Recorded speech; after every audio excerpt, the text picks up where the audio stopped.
Actually Ganderbal degree college की एक internal quality assurance cell है हमारी, तो उसी ने ये ऑर्गेनाइज किया ये programme, one day civil service orientation programme.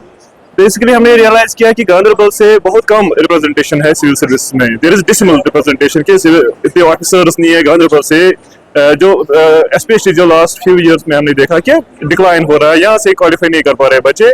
So we thought कि आई थिंक कहीं ना कहीं हमें कमी एक्चुअली अवेयरनेस में है, बच्चों को हम प्रॉपर्ली ओरिएंट नहीं कर पा रहे हैं, मोटिवेट नहीं कर पा रहे हैं। इसीलिए हमने ये वन डे ओरिएंटेशन प्रोग्राम रखा। पर्पज यही था कि बच्चों में एक इग्नाइट करें, हम इनमें एक स्पार्क इग्नाइट करें ताकि ये मोटिवेट हो जाए टुवर्ड्स द सिविल सर्विसेज।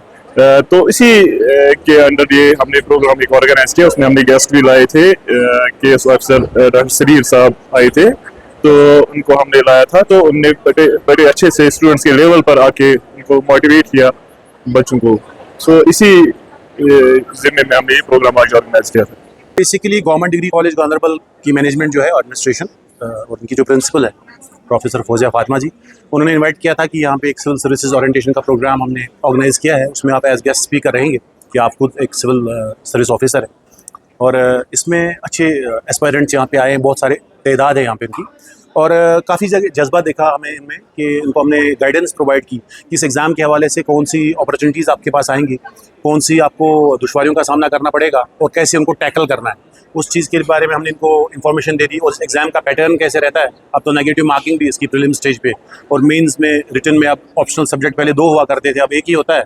उस पर हमने इनको बोला कि कौन सा फोकस आपने करना है, कैसे सब्जेक्ट सेलेक्ट करना है, और इंटरव्यू में कौन से चीज़ों का ध्यान रखना है। तब जाके आज से ही आप इसकी तैयारी स्टार्ट करेंगे तो आप आने वाले टाइम में एक सिविल सर्विसेज ऑफिसर बन सकते हैं।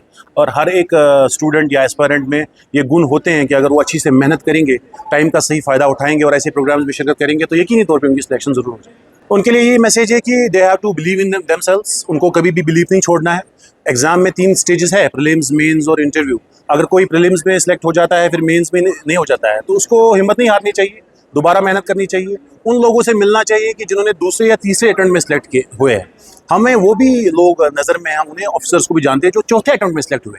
तो अगर किसी ने 2 अटेम्प्ट दिए, उसको डिसहार्टन नहीं होना चाहिए, उसको डिमोटिवेट अपने आप को नहीं करना चाहिए, उसको दोबारा ये पटरी गाड़ी पे लानी चाहिए, पढ़ाई करनी चाहिए। उन लोगों को मिलना चाहिए जो सिलेक्ट हुए हैं, और कॉन्फिडेंस को इतना बढ़ाना चाहिए कि उनके लिए कल को ये रिग्रेट ना रहे कि काश हमने एक और चांस दिया होता। तो कभी भी मतलब गाड़ी पटरी से हट सकती है, उसको दोबारा लाना होता है पटरी पे ताकि वो अच्छे से चले। हमारा पैगाम, हमारी मैसेज यही उन एस्पायरेंट्स के लिए है कि हिम्मत ना हारें, पढ़ाई में जी खूब मेहनत कीजिए। अगर आप यूनिवर्सिटी में, कॉलेज में पढ़ रहे हैं, वो भी आप पढ़ाई साथ साथ रखिए। अगर आप इस एग्जाम में एक बार अपेयर हुए हैं, नहीं हुए सिलेक्ट अनफॉर्चुनेटली, कोई बात नहीं, घबराने वाली कोई बात नहीं। आपके लिए ऑप्शंस क्लोज नहीं हुए, आप दूसरा अटेम्प्ट दे सकते हैं। इवन अगर आप दूसरे अटेम्प्ट के बाद सिलेक्ट नहीं होते, हो सकता है आपको एक अच्छा प्रोफेसर आप बन पाए, एक अच्छा एकेडमिशियन आप बन जाए, एक अच्छा एंटरप्रेन्योर आप बन जाए। तो आपको कभी भी लाइफ में हिम्मत नहीं हारनी चाहिए। खाली सिविल सर्विसेज में आप सिलेक्ट नहीं हुए, ये डिफाइन नहीं करेगा आपकी लेगेसी लाइफ।